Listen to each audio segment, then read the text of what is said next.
My mom and dad had the great help that came from Meals on Wheels. They lived in the house that they had built in 1950 in the little town, Flatwoods, Kentucky. Everybody knew each other, and at least half of us were related to each other, but they got to a point that they needed some help, and my family was away living in Knoxville, and my sister was spending a lot of time out of town, so people that delivered the Meals on Wheels would come in, they'd have a little time of friendly chat, and leave a nice meal there for them.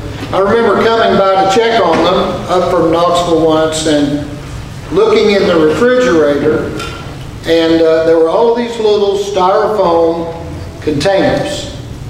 I mean, the whole refrigerator was filled with those little styrofoam containers, and I would open them up and look in there, and there would be a little bit of food in each one of those. I'm talking about maybe 2 bites of this and 2 bites of that. And you could tell that some of it had been in there way too long and it needed to be gotten rid of. And I talked to my dad about it. I said, Dad, you've got to get rid of this food. You can't keep this food in the refrigerator forever. And I was kind of upset with him about that. And I haven't turned my microphone on, Nathan, so can't blame it on me. I'm not going to turn it on.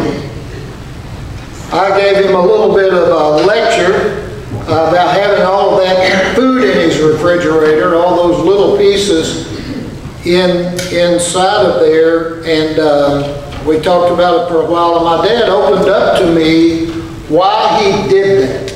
He had a reason that he told me. He said, I can't throw food away, Tim. I can't do it. He said, I was in Germany, and we had crossed the Rhine River. He was part of the engineers that helped build the bridges to be able to cross the Rhine River to move into Germany. And it was in the Battle of the Bulge, and they were moving forward, the army, and they got to a Nazi prison camp. And he said, I was standing there at the fence of this Nazi prison camp with all of our soldiers in there that were down, many of them well below 100 pounds. And he said, I swore I would never waste a bite of food again in my life. People who went through World War II talked about the Nazis. I grew up hearing about the Nazis. They were so ruthless. And way before America got in World War II, the Nazis were just horrible on the little countries that were close to them. They were moving into those countries, and they were getting Jewish people already then and putting them into these horrible prison camps that people knew. Many of the people all over the world, let's be honest, many of the people knew how horrible they were.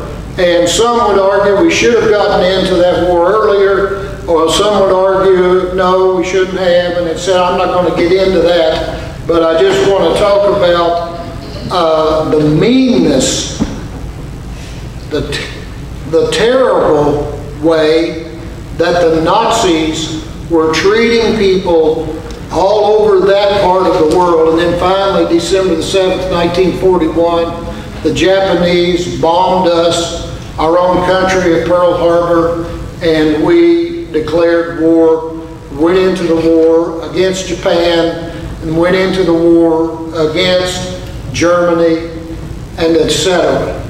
The Nazis. Now, if you're under 60 and you hear that word, it might not have a lot of meaning for you, but if you're 60 or you're older and you heard that word Nazi then there's something even now, decades later, that's been put into my psyche that just kind of tells me how bad, how mean, how horrible those people were. Well, you may be sitting there thinking, where are you going with this, Tim? Let me tell you where I'm going. The book of Habakkuk, written by who many scholars believe was a Levite, that is in the priestly tradition, coming out of the temple around Jerusalem, and he's speaking now the message that God was giving him. But they were living in a time when the country of Babylonia, or the Chaldeans, as some translations have it, were like the Nazis. They were horrible. They were not content to just be themselves, but they had something driving them to move into every little country around them and take it over. And when they did, they put their boot on the neck of the people in those countries. It was really, really bad. They were the Nazis of the day. There were three empires that were horrible during this time. The Assyrians, but they were beginning to have some of their own problems. The Egyptians, they were beginning to have some of their own problems. But then the Babylonians.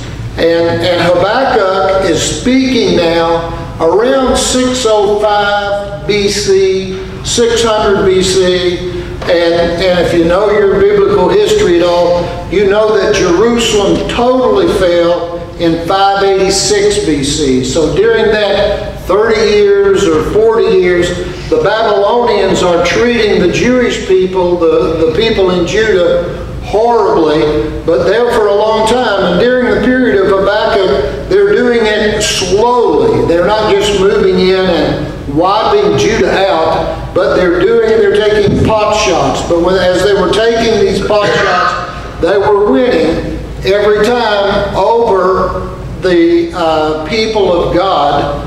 And Habakkuk is speaking. He's coming from a historical background as he does that. Now let me give you, or remind you of a little bit of history to get us up to about 600 BC. We're going to go through this very quickly, but I want to remind you that the Hebrew people had been in Egypt in captivity back there at one time. That's when God raised Moses up to lead the Hebrew people out of Egypt, crossing the Red Sea, made the waters part, and they were moving toward the Promised Land, and they continued to turn their back on God, continued to turn their backs on God. God had given them directions.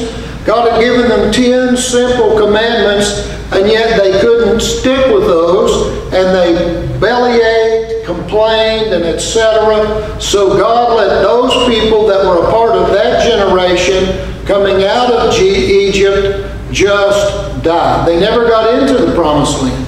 And God raised up a new generation, and He moved them into the Promised Land. But that story is the same. These people continued to turn their backs on God, and then they would come along, things would get a little better, and then they would go backwards and they would start to bellyache again. They wanted a king. God told them, you don't need a king. They insisted on a king. So Saul came on the scene at that time, became the king, and Saul was a bad king. We all know that story. And then God raised up this boy who was a shepherd. He had many brothers that were much more athletic, much more handsome, etc. than he was. He was out in the boondocks tending the sheep, but God called him to be the king. And he did many things right. We give David a bad rap a lot of times, and he deserves a bad rap a lot of time because of what he was involved in and how bad things went there at a moment in his life. But yet, he was a good king in many ways. He was a spiritual king in many ways. He wanted to build the temple. He kept asking God if he could build the temple. God said, no, your son's going to build the temple. So we get to the point that Solomon becomes the king. Solomon builds a gorgeous temple, taking supplies that David had pulled together, jewels and gold and just beautiful woods that were used in that temple. Solomon built that, and things were going in God's way much of the time. Then Solomon died. He had two sons, and Jerusalem and Judah started going back downhill. There were some kings who were horrible during that period, and yet a king came along. He became king when he was 9 years old, named Josiah. And Josiah was a good king. Josiah made some good decisions.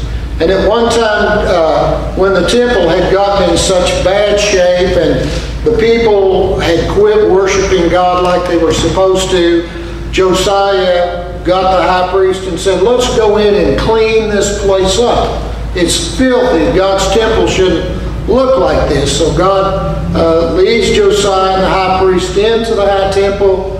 They start going through things, cleaning things, and they find a scroll. This scroll had been hidden. It had been missed for so long. They looked at that scroll, and it was the Pentateuch. The Pentateuch are the first 5 books of the Old Testament. Hadn't been read in the temple for years.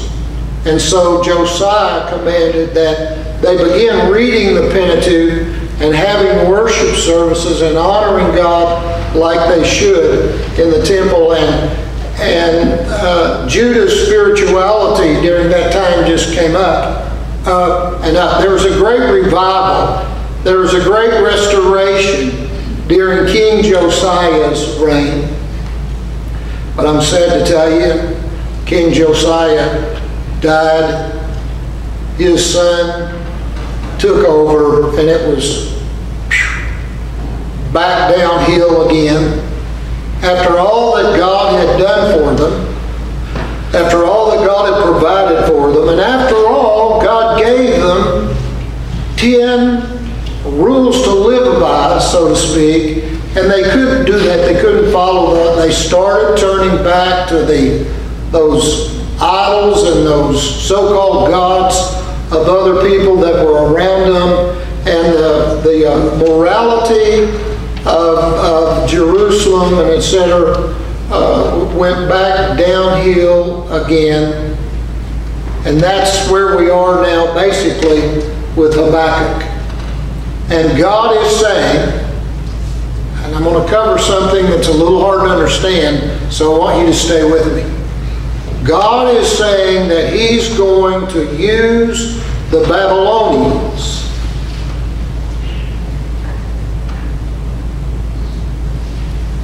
to correct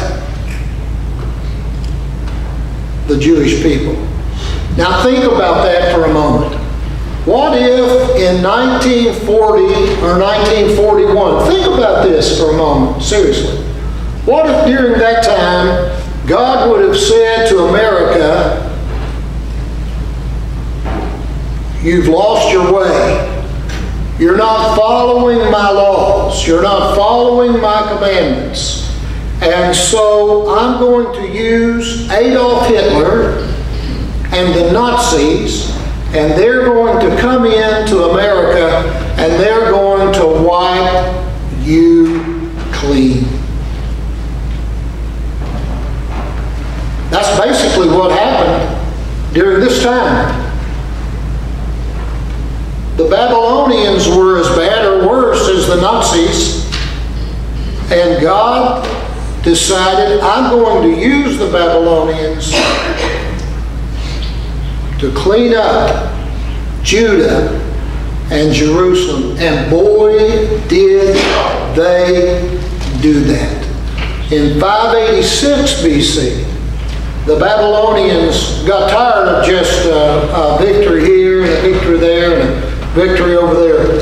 And by the way, during that time of a victory here and a victory over there, as they would move into a village, they would get the best and the brightest young people, and they would take those people out into captivity. That's where Daniel, Shadrach, Meshach, and Abednego got into Babylonian. That's how that happened. But 586 BC, there was no more picking here, picking there, going in, pick one, pick two. It was just, we're taking the city of Jerusalem, and I mean, it was really bad. The streets were red with blood.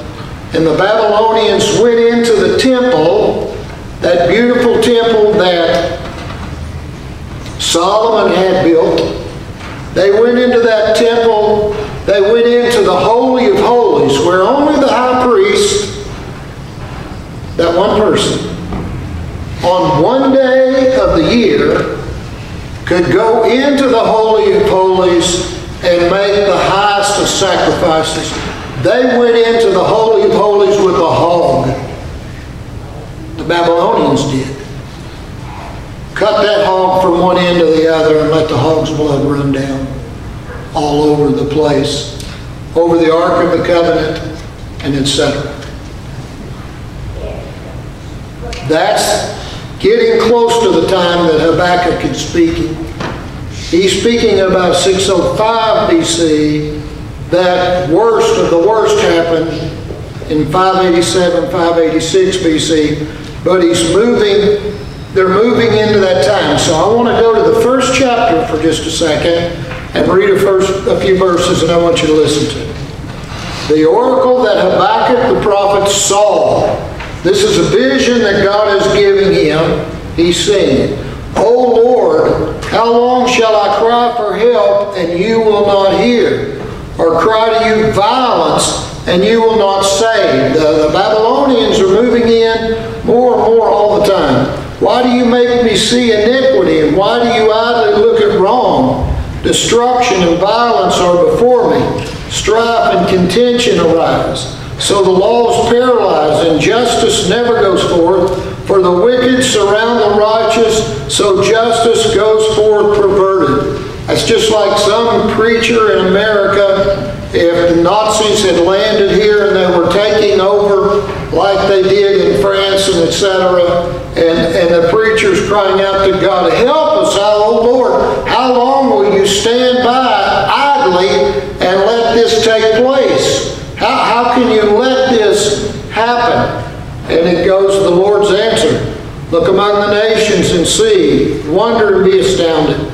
For I'm doing a work in your days that you would not believe it told. For behold, I'm raising up the Chaldeans. I'm raising up the Babylonians. What?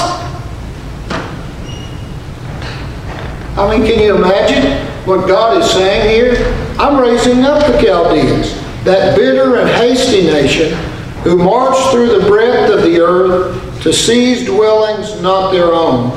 They are dreaded and fearsome. Their justice and dignity go forth from themselves. Do you have a picture of what's going on here at this time? How bad things are. They're just about as bad as you can imagine. It says, then their horses are swifter than leopards, more fierce than the evening wolves. Their horsemen press proudly on. Their horsemen come from afar. They fly like an eagle, swift to devour. They all come for violence, all their faces forward. They gather captives like sand. These Babylonians, these Chaldeans are awful. And they're doing it in Jerusalem. They're doing it in Judah to God's people. And God is saying to Habakkuk, I'm raising them up. God had it with his people. God had served his people over and over and over again and had gotten them out of one tight spot into another tight spot, and they continued to make horrible decisions.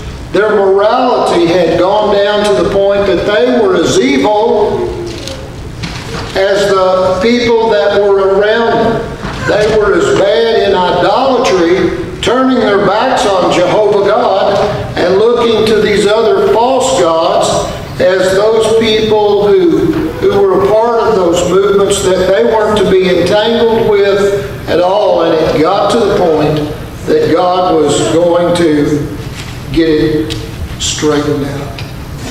Now, if you were Habakkuk, what would your thoughts be at this time?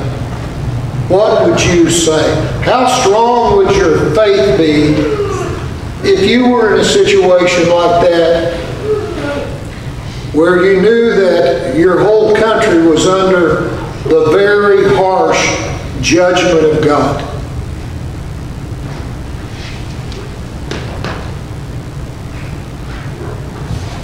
I love the 3rd chapter of the book of Habakkuk because it's a song. The 3rd chapter of the book of Habakkuk is a hymn that would be sung in public worship. And I want to call your attention to some that was read for you earlier, but I want to read some of it. Now keep in mind what I've been describing for you and what's taking place. And let's look now at the faith and the belief of Habakkuk.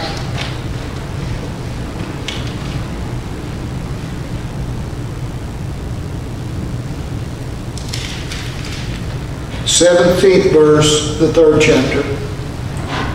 Though the fig tree should not blossom. I love this. I can see this guy. Man, he's got gravel in his gut. He's standing up, though the fig tree should not blossom. If that happens, that means no figs for next year, nor fruit be on the vines. That means no fruit for next year. Now, most of us are not tied to agriculture as a profession, etc. But if you were to think about that, there's not going to be any figs next year. There's not going to be any fruit next year. And the produce of the olive failed, and the fields yield no food. You don't have grain in the fields. You don't have any grain the next year. And there be no herd in the stalls. The flock be cut off from the field. You don't have figs. You don't have fruit. You don't have grain. You don't have new little baby sheep to have for the next year. You don't have any cattle coming out of the barn. Though all of that happened, he says in the 18th verse, look at it with me, yet I will rejoice in the Lord. I will take joy in the God of my salvation. God, the Lord, is my strength. He makes my feet like the deer's. He makes me tread on my high places. And you see there to the choir master with stringed instruments. I've seen people all through the years that they turn to Christ, but they're really not there.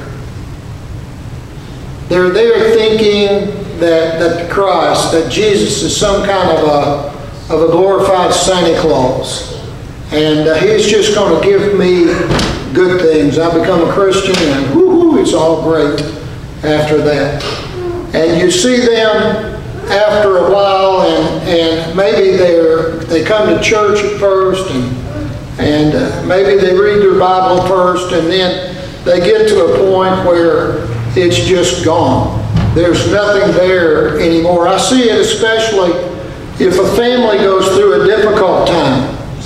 And you take a family out here and they're going through an experience in the ICU when things are not going upwards, but they're going downwards. And all of a sudden, they're ready to pitch the faith that they had at one time or they had talked about, because there again, they had this idea that God was just sort of like a Santa Claus and you ask him whatever you wanted and, here it is. And then you look at those families a year later and they're not involved in the things of God at all. They're not attending church at all. There was a great study done a few years ago. This guy did a study of people that had dropped out of church over the years. And the finding was that almost every one of those people who had been in church and then they dropped out completely over a period of time, they had had some kind of experience in their life, some kind of a negative experience, maybe at the church or, in some other way, and they were just out after that. And yet, contrast with that, a man like Habakkuk, who's standing there and saying, if there are no figs for next year, if there's no fruit out on the vines, if there's no wheat growing in the fields, if the sheep aren't making little baby sheep, and the cows aren't making little baby cows, if all of that happens, still, I will trust in the God of my salvation. Do you have that kind of faith?